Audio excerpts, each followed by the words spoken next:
And so up next, we have the superstar sister, the Shevchenko superstar. She's taking on Jennifer Maia, another girl that we're pretty familiar with. We can't say enough about Shevchenko's record. She comes in just hot fire, dealing with everybody in her way. She's 19-3-0. This is a tough bout for Jennifer Maia. She's a very credible fighter. She is coming off of a loss against Shevchenko, who we keep touching on, and that one went to decision. But this one, it's going to be a tough bout for her. Yeah, I mean, can you say any more than that? Let me just give Shevchenko a huge call out here, because here's the thing.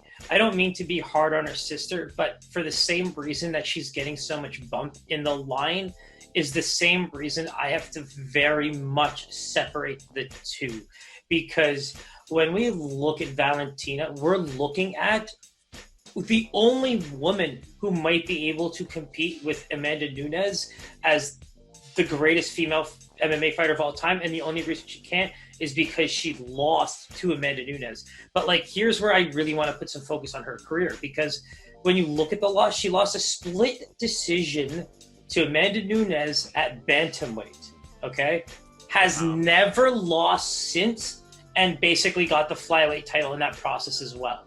So if you think about dominant champions right now, at flyweight we have Shevchenko, at bantamweight we have Nunes, and Nunes also went up and won the next title anyway. So Nunes is the undisputed number one. There's no question. And I've actually been saying that for years, because it's just a different lion, let's say.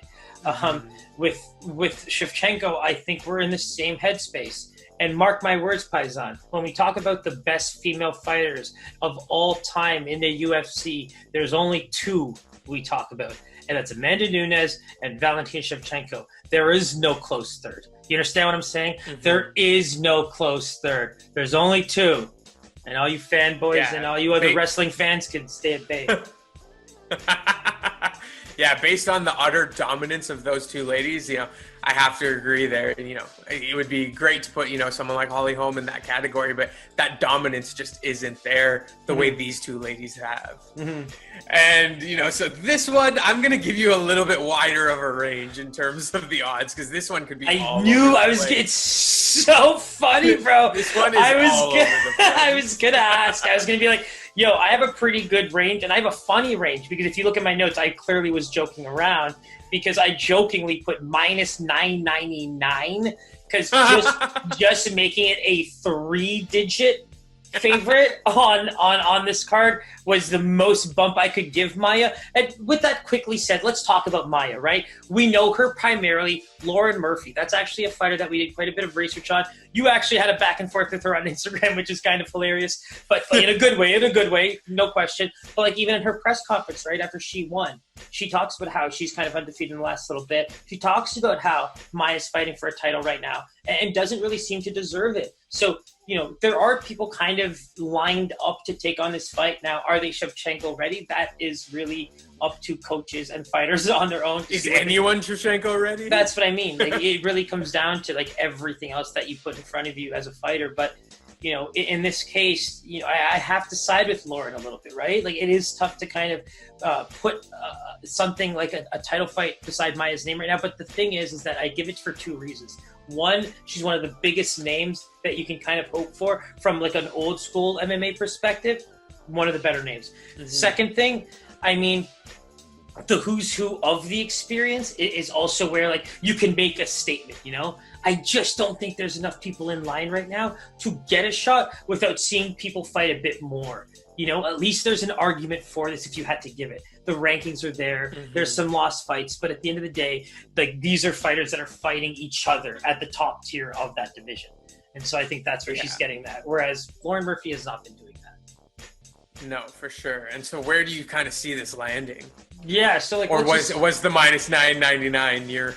Well, it's funny. It's funny as my Price is Right play. I mean, it's kind of funny, right? If I could guess something with an over $1. Yeah, $1. Right? Yeah. So no, but I think there's enough movement to suggest some multi-billionaire was whatever. You know what? Let me just put 20 million on minus 1100. So I actually think that this might even be minus 1,200 by now. I think you get it. You get it. We gave you a little bit of a wider range, and you got it. Minus 1,300.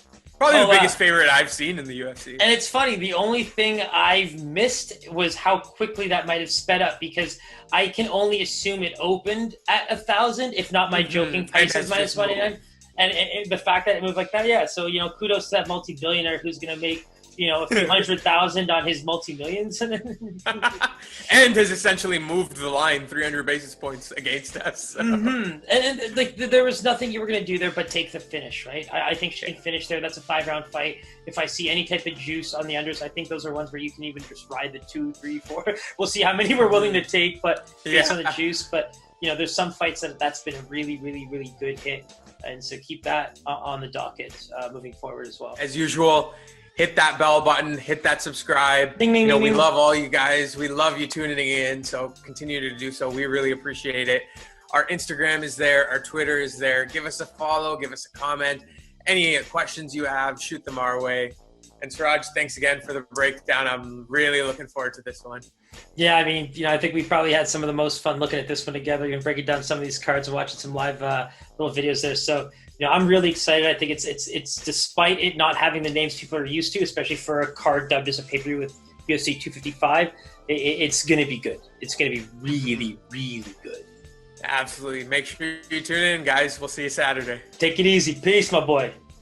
Peace.